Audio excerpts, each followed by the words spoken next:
Ladies and gentlemen, boys and girls, teachers, preachers and toilet bleachers, welcome along to the Joe Spiver YouTube channel where we discuss books and little else, and welcome back to Random Reviews, folks, where we emerge from our cabin in the pastures and go out amongst some of the trees and find ourselves a beast of canonical repute, take our axe from our back satchel, slash it to bits, drag it back to our cabin, cut it open and see indeed what is underneath and what nutrients we might subsist on from it.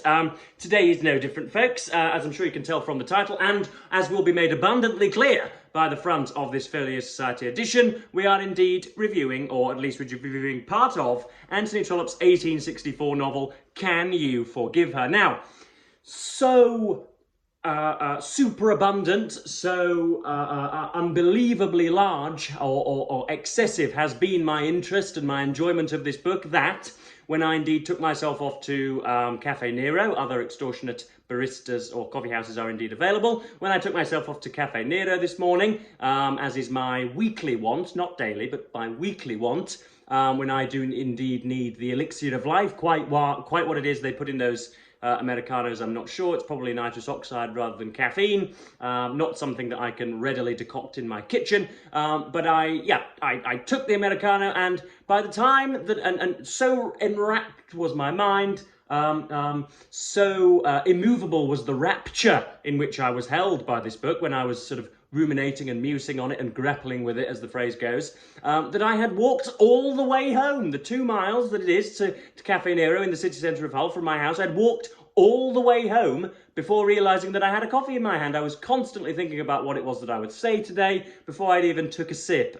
So that's a testament to the book's brilliance, I suppose, or its long arms and its ability to grab you by the collar. So yes, Trollope is, I think, my favourite Victorian, but not by a distance. He slightly edges out George Eliot, and this is the start of his parliamentary novels, his Palliser novels. There are 5 or 6, of which I have 4 or 5. I think I'm just missing The Duke's Children, I think, is the last one, isn't it? But I've got them all, got the set, not all in the same editions, but yeah, this is extraordinary, absolutely extraordinary. It's got all of the characteristics that usually come along with Trollope, his homeliness and his hospitality, his putting you in his finest armchair, letting you relax, dishing out his warmest custard, and sort of plying you with mind-altering wine and all of this. It's very comfortable in front of the fire, and you're dozing off to sleep. But that's not to say that it isn't disagreeable. That's not to say that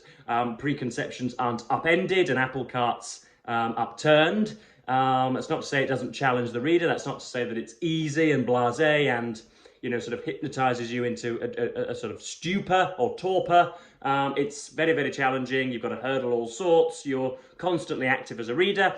But let's do a bit of a plot outline, Joe, before we start getting too hypercritical and too too obstinate on our high horse.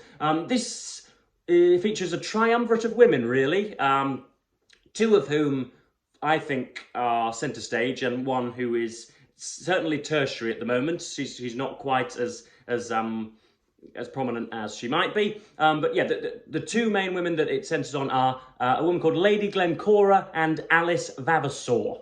Now, it must be understood that nobody in this book is poor. They have a largesse at their behest that would be unbelievable to myself or to any of you watching.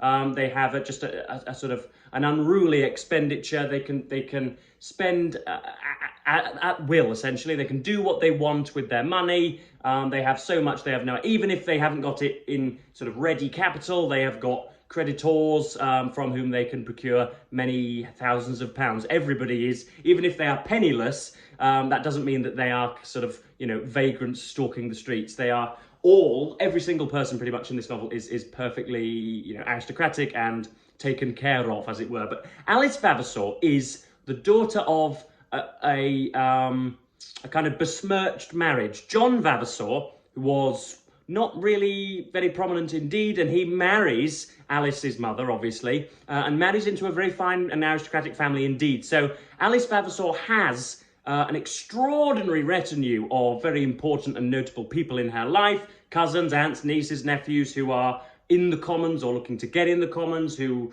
have palaces and, you know, unbelievable trust funds and all of this.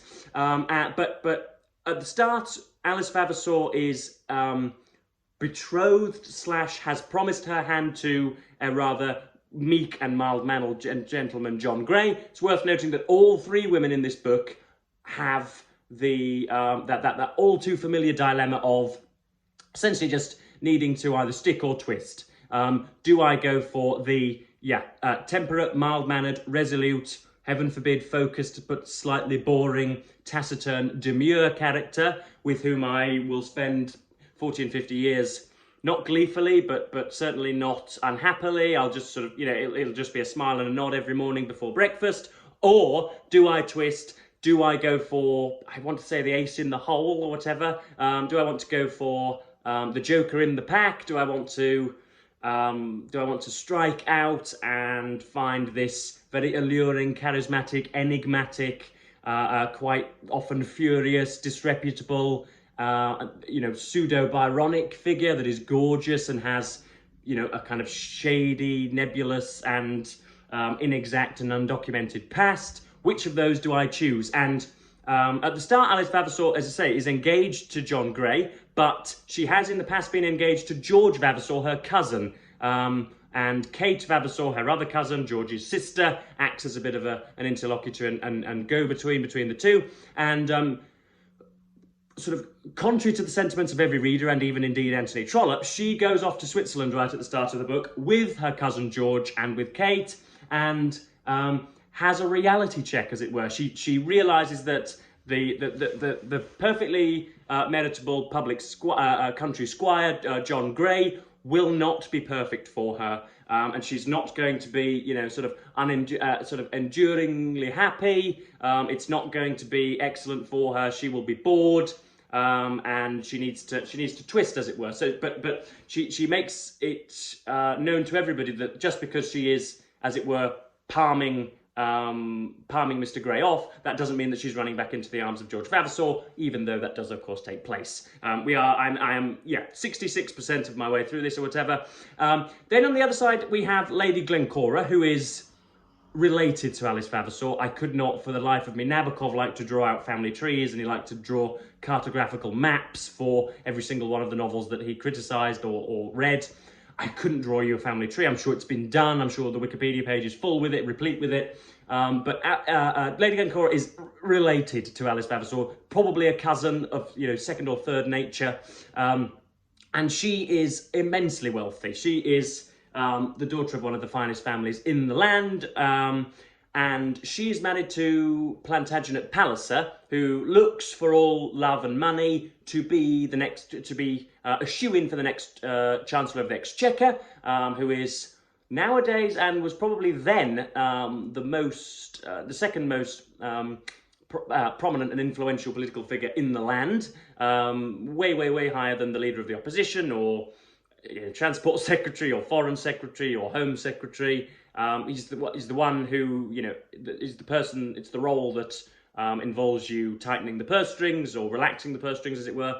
But again, Plantagenet Palliser is dull. He is, of course, splendidly concentrated and committed to his cause. He wants very much to be, you know, the finest statesman of his day. He doesn't rely on eloquence in the House of Commons, but relies on a kind of a steadfast, as I say, concentration and commitment to the cause. But Lady Glencora is bored. She is completely bored. She has riches beyond the dreams of avarice, and indeed has a little bit of a murky past herself. A similarly originally wealthy bloke called Burgo Fitzgerald, who is the apotheosis of all that's gorgeous in the world. He has obviously squandered all of his fortune, but we are led to believe that they were promised to one another beforehand, and a great deal or a great many of Lady Glencora's family stepped in to ensure that she you know, didn't besmirch her record and jolly off with somebody who would probably do her ill in the long run. But Burgo Fitzgerald returns, of course. Alice Vavasor realises that she can't go on with John Grey. She will, her life will be dull as dishwater. And then, curiously enough, the reason that she goes back to George Vavasor, or at least entertains the idea of marrying him after a 12-month period, purely because of his desire to himself be a member of Parliament. That is what swings it for her. She says, "I'll marry you in 12 months. Let's just let all this bubble through. Let it simmer. Let it settle on my mind as to what direction I want to go in. But because I have a reasonable fortune, you can have it if you are indeed running for a seat in Parliament as a representative of the Chelsea district. Go ahead, that's fine, George." And that's obviously admirable about her. That's marvellous. And so we really do like Alice Vavasor. We like Lady Glencora. She's a little bit more effusive and a little bit more almost, juvenile. She is, she's not nearly as considerate as Alice is, obviously because of her enormous wealth, we would imagine. And then we have our third woman, which is, I'm going to pronounce her Mrs. Greenow, but it could well be Mrs. Greenow, who is, again, another rough relation of Alice Vavasor's. And she is recently been widowed. She is in mourning. She's covered in black, and but she again has an awful lot of money at her behest. And when she goes to Yarmouth with young Kate Vavasor, she again, although she's unbelievably kind of her mind is completely fogged by the supposed love for her recently departed. The amount of times she sort of stares into space and says, "Oh, it has been 18 and 20 months now or something, and since my dearly departed one was put into the grave," and everyone round her says, "It's only been 2 or 3 months, Miss Greenow. What on earth are you talking about?" She is ridiculous. She's egocentrical, but she knows exactly what she's doing. She is leading on, in my opinion, Mr. Cheesacre and Captain Belfield, one of whom is extraordinarily wealthy, the other of whom is, we sense, a little bit more attractive and more appealing to Mrs. Greenow. And she leads them both on, spins them both a little bit of a promising story, only to essentially shut the door right when they are closest to entering it. So we don't really like, I don't really like, I don't have an awful lot of time for her. I imagine anybody, sort of the Ronnie Ann Coners of the world, these attractive middle-aged women, Susanna Reeds, do extraordinarily similar things, I would imagine, and indeed fill my sexual fantasies on a nightly basis. But so now we have Alice promising herself to George Vavasor again, and heaven forbid he wins. He's just won a seat in the House and finds it not to be quite to his liking. He's egocentric, and but he's not really harmful. He's contemplating the murder of his grandfather because he needs wealth more and more and more. But we don't dislike him either. And this is obviously all a little bit of a jamboree from my perspective. Haven't really written anything down, haven't got anything sort of solidified and concretized in my mind, but I'm giving it my best shot. And I think Trollope's doing something extraordinarily clever here. He is... before, of course, political short-termism took place or centred itself on the culture, and before we had just bidirectional digital media, which meant that we wedded personal viability with political rectitude, when we had actual ideological battles between conservatism and liberalism, to stick or to twist was indeed essentially what everybody was fighting over. What these three women are contemplating was, to a lesser or greater or lesser degree, what the governments were ruminating or deliberating over in the House of Commons. Do we stick to the fiscal policy of the last 15 and 20 years? Do we usher in a new sort of expanded welfare state utopia? All of these decisions ought to be what is discussed in the House of Commons. Of course, most of the time nowadays it's just what pornography the Right Honourable Member for Chesterfield is indeed watching, or how indeed it is that Angela Rayner has mucked about with her accounts in order to procure some capital gains tax, or whatever. That's what Anthony Trollope's considering here, and it's a fundamentally political issue that he is outsourcing to the romantic field. But yeah, I've got a few things that I wanted to highlight here. I have gone on rather more than I wanted to already, given the amount of sections that I want to read out, but nonetheless we shall press on.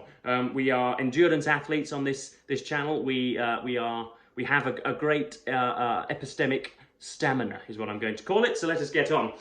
So this is talking about, Alice Vavasor's desires in life and why she's struggling to pick between John Grey and George, or yeah, what she wants to do.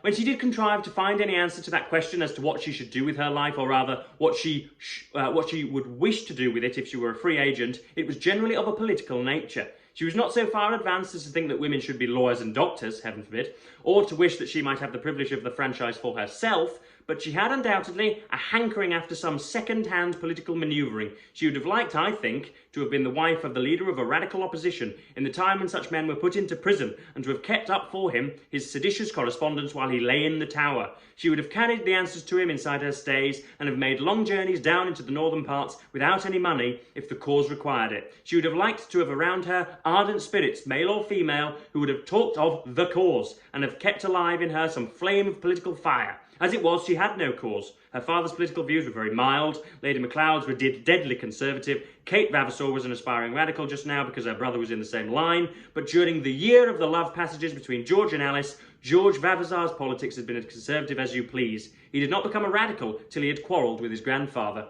You can see there the political climate is pretty well explained, and the depth of Alice Vavasor's intellect and her deep desires are greatly construed, I think, and put before the reader.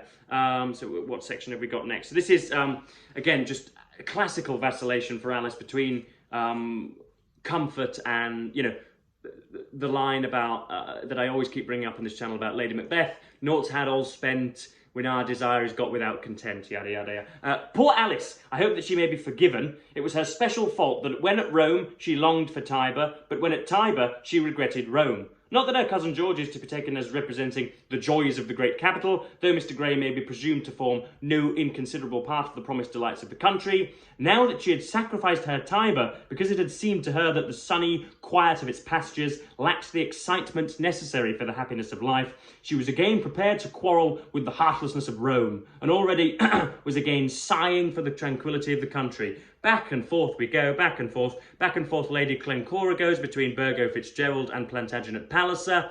And this is talking about Burgo Fitzgerald and his throwing away of money. This is an excellent passage, quintessentially Trollopian.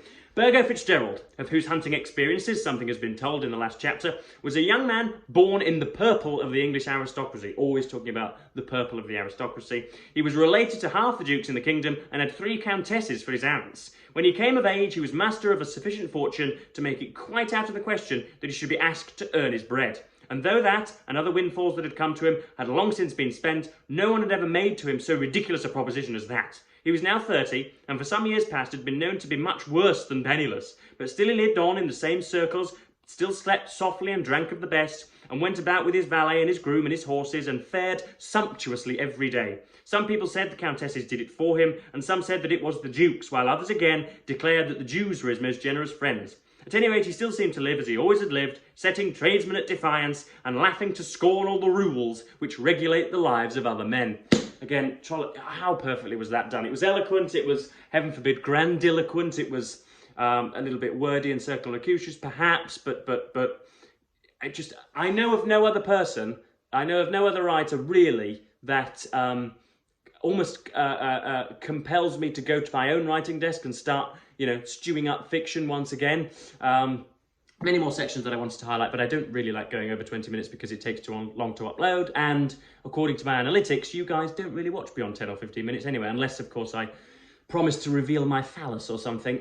So yes, this is Can You Forgive Her? We're 2/3 of the way through. I'm loving it, and yeah, Trollope is just, as I say, hospitable, homely, but not too kind. He's not mawkish and avuncular, doesn't pat you on the head. He invites you in, and you leave his novels a happier and more fulfilled person. So yes, highly recommend it. I'm going to slowly but surely go through the Palliser novels, hopefully in succession, and hopefully quite in close propinquity. That would be nice, wouldn't it, for you guys playing Joe Spivey Verbal Bingo? Propinquity is indeed on the bottom right hand of your screens now. Cross it off.